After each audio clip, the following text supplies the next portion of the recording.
Shalom Bapak, Ibu, dan teman-teman. Pernah ikut lomba lari? Tentu sebelum kita mulai lari, kita berpikir dulu, kemanakah kita harus lari dan di mana letak tujuan lari kita. Tentu tujuan dalam lomba lari adalah garis finish. Setelah itu, ketika peluit tanda mulai lari dibunyikan, kita akan berlari sekencang-kencangnya untuk bisa mencapai garis finish dan menjadi pemenang. Coba bayangkan, kalau tidak ada garis finish, kita hanya akan berlari terus-menerus tanpa henti dan tidak akan pernah menjadi pemenang. Lebih parah lagi kalau kita salah garis finish. Misalnya, harusnya garis finishnya ada di kota Bogor, tapi kita kira di kota Malang. Nah, begitu kita sampai, kita pikir kita sudah menang. Padahal kita sama sekali tidak menang, karena kita salah garis finish. Dari cerita ini kita bisa lihat betapa pentingnya garis finish untuk bisa menentukan fokus lari kita. Demikian juga di dalam hidup kita. Tujuan hidup sangat penting untuk menentukan fokus dari hidup kita. Pertanyaan selanjutnya adalah, apakah garis finish atau tujuan dari hidup kita? Mungkin kita berpikir tujuan atau garis finish dari hidup kita adalah untuk hidup bahagia atau untuk menjadi sukses dan kaya raya. Tapi, ada satu tujuan utama yang lebih penting daripada tujuan-tujuan itu. Tujuan utama dari hidup kita adalah menjadi anak Allah. Mari kita baca di Efesus 1 ayat 4-5. Sebelum dunia ini diciptakan, Allah telah memilih kita melalui Kristus dengan maksud supaya kita menjadi miliknya yang khusus dan tidak bercacat di hadapannya. Karena kasih Allah, maka Ia sudah menentukan terlebih dahulu bahwa melalui Yesus Kristus Ia akan mengangkat kita menjadi anak-anaknya sendiri. Dan memang itulah yang dilakukannya.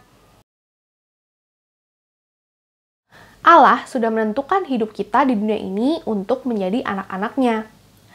Tapi untuk benar-benar menjadi anak Allah, ada satu syarat yang tadi disebutkan di Efesus 1. Syaratnya adalah kita harus melalui Yesus Kristus. Melalui Yesus Kristus artinya kita mengenal, percaya, dan memfokuskan hidup kita pada Yesus Kristus. Lalu, mengapa kita harus fokus pada Yesus Kristus? Mari kita baca tentang hal ini di Kolose 1. Kristus adalah gambar yang nyata dari diri Allah yang tidak kelihatan. Kristus adalah anak yang sulung, lebih utama dari segala yang diciptakan. Sebab melalui Dialah Allah menciptakan segala sesuatu di surga dan di atas bumi. Segala sesuatu yang kelihatan dan yang tidak kelihatan. Termasuk juga segala roh yang berkuasa dan yang memerintah. Seluruh alam ini diciptakan melalui Kristus dan untuk Kristus. Sebelum segala sesuatu ada, Kristus sudah terlebih dahulu ada. Dan karena Dialah juga, maka segala sesuatu berada pada tempatnya masing-masing. Ialah kepala dari tubuhnya, yaitu jemaat. Karena ialah sumber kehidupan jemaat itu. Ialah anak yang sulung, yang pertama-tama dihidupkan kembali dari kematian. Supaya dia sendiri saja yang menjadi terpenting dari segala sesuatu. Dari bacaan tadi, kita bisa lihat bahwa Yesus adalah gambar nyata dari Allah di dunia ini, dan Dialah sumber segala sesuatu. Baik yang sudah ada maupun yang belum ada.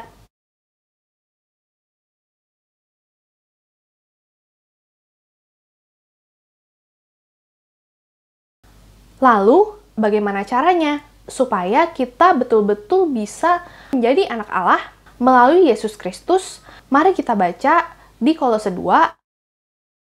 Saudara-saudara sudah menerima Kristus Yesus sebagai Tuhan. Sebab itu, hendaklah kalian hidup bersatu dengan Dia dan berakar di dalam Dia. Hendaklah kalian membangun hidupmu dengan Kristus sebagai dasarnya. Hendaklah kalian makin percaya kepada Kristus, menurut apa yang sudah diajarkan kepadamu. Dan hendaklah hatimu meluap-luap dengan ucapan terima kasih. Hendaklah kalian berhati-hati. Jangan sampai ada yang mengikat kalian dengan falsafah-falsafah manusia yang tidak berguna, melainkan hanya menyesatkan. Falsafah-falsafah dunia itu bukan dari Kristus, melainkan dari pendapat manusia saja dan dari roh-roh penguasa dunia.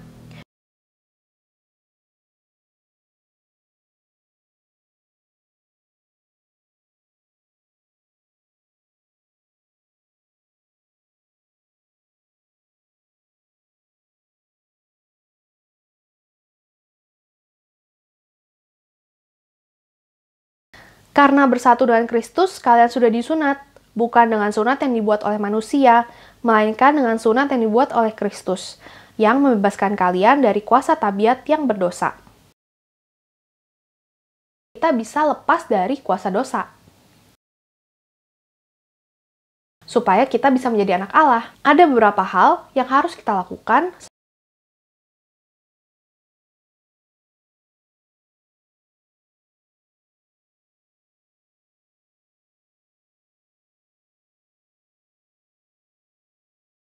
sebagai anak Tuhan. Kita sudah diberikan Roh Tuhan atau Roh Kudus. Roh Kudus mengarahkan kita agar dalam setiap langkah hidup kita dan apa yang kita lakukan, semuanya mengikuti arahan Tuhan. Mari kita baca Roma 8 ayat 14. Semua orang yang dipimpin Roh Allah adalah anak Allah. Jadi, kalau kita bilang kita adalah anak Allah, kita diminta oleh Tuhan melalui Roh Kudus untuk memberikan makan pada pengemis di jalan, tapi kita tidak mau karena takut kotor, maka kita tidak bisa disebut sebagai anak Allah. Jadi, syarat pertama untuk sungguh-sungguh jadi anak Allah adalah taat pada arahan Allah melalui Roh Kudus.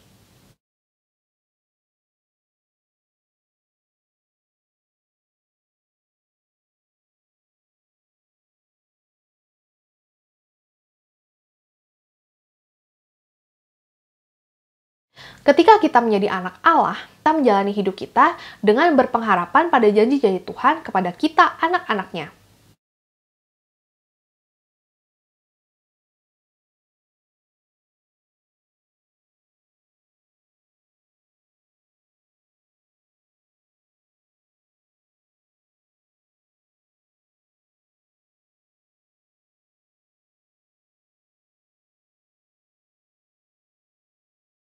Kita harus fokus pada tujuan utama hidup kita.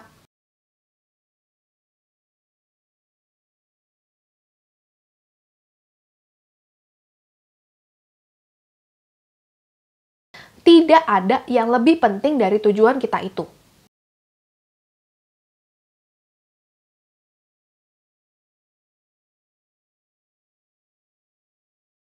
Janganlah mengekang Roh Allah.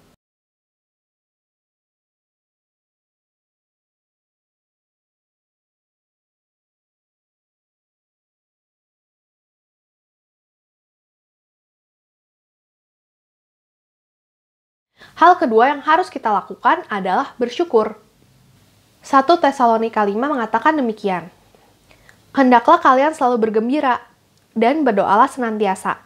Dalam segala keadaan, hendaklah kalian bersyukur. Sebab itulah yang Allah inginkan dari kalian sebagai orang yang hidup bersatu dengan Kristus Yesus.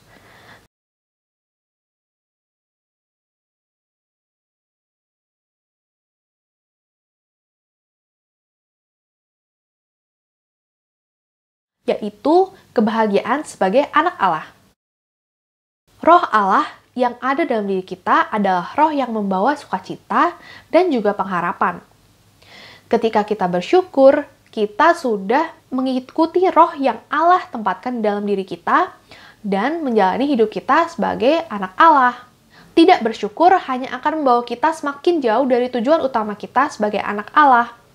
Mari kita bersyukur senantiasa.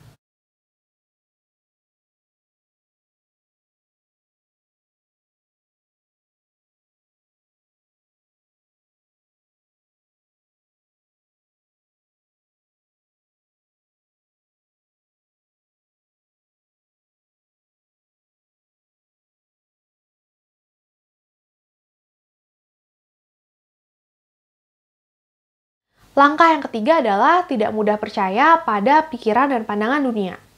Ini adalah poin yang penting. Kita sebagai manusia diberikan oleh Allah kemampuan untuk berpikir. Kita bisa memikirkan rencana masa depan kita, maupun memikirkan solusi dari masalah hidup kita. Tapi kemampuan ini jugalah yang menyebabkan banyak kesesatan di dunia ini.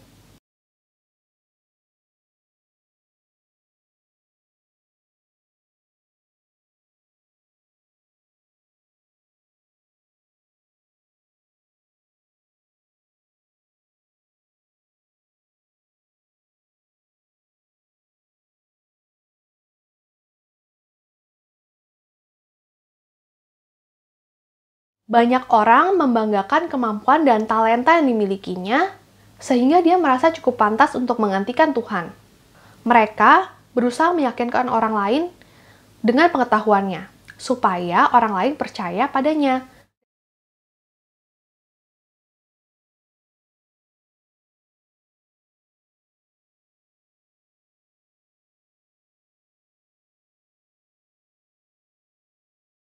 Kita harus kuat. Jangan sampai hal-hal palsu ini membawa kita jauh dari tujuan kita sebagai anak Allah.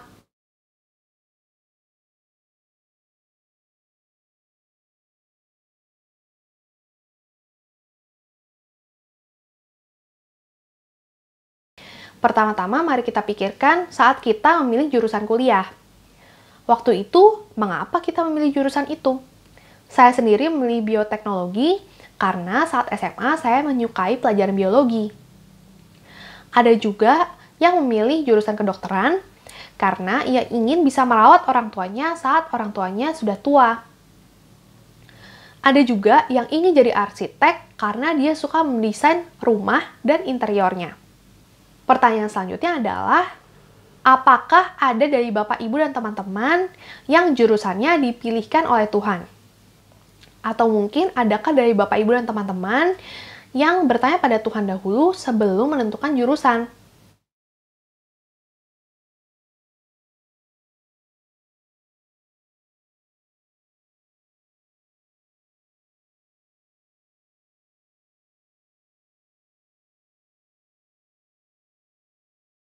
Tanya Tuhan dan taat pada Tuhan. Sekarang, mari kita pikirkan tentang keputusan-keputusan yang sudah kita lakukan dalam hidup ini. Apa yang kita lakukan pada penghasilan kita?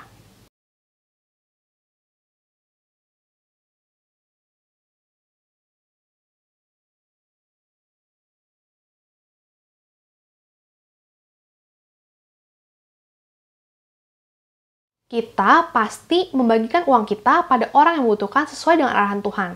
Karena Tuhan jelas memberikan perintah agar kita mengasihi sesama kita seperti diri kita sendiri. Saya punya seorang teman yang tabungannya pas-pasan, tapi ketika ada orang yang membutuhkan, dia langsung menolong dengan tabungannya itu. Saya punya teman lain juga yang dia tabungannya sangat berlebih. Bahkan dia bisa hidup 2 tahun tanpa bekerja dengan tabungannya itu. Tapi ketika ada orang lain yang membutuhkan, dia pura-pura tidak tahu. Manakah yang menggunakan uangnya dengan fokus pada Tuhan? Teman saya yang berbagi, atau teman saya yang menimbun uang?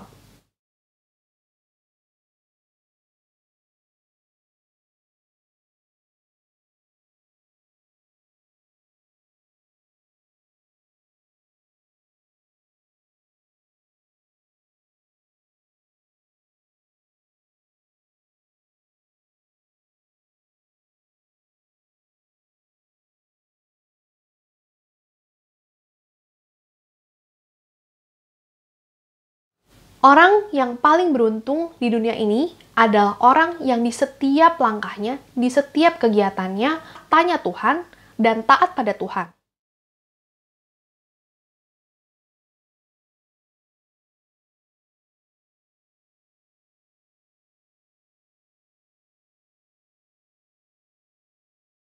Omongan orang lain tidak lebih penting daripada omongan Tuhan sendiri.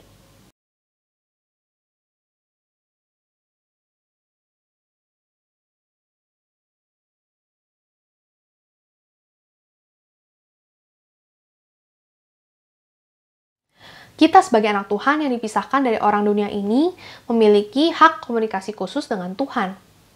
Kita punya akses 24 jam 7 hari untuk ngobrol dengan Tuhan.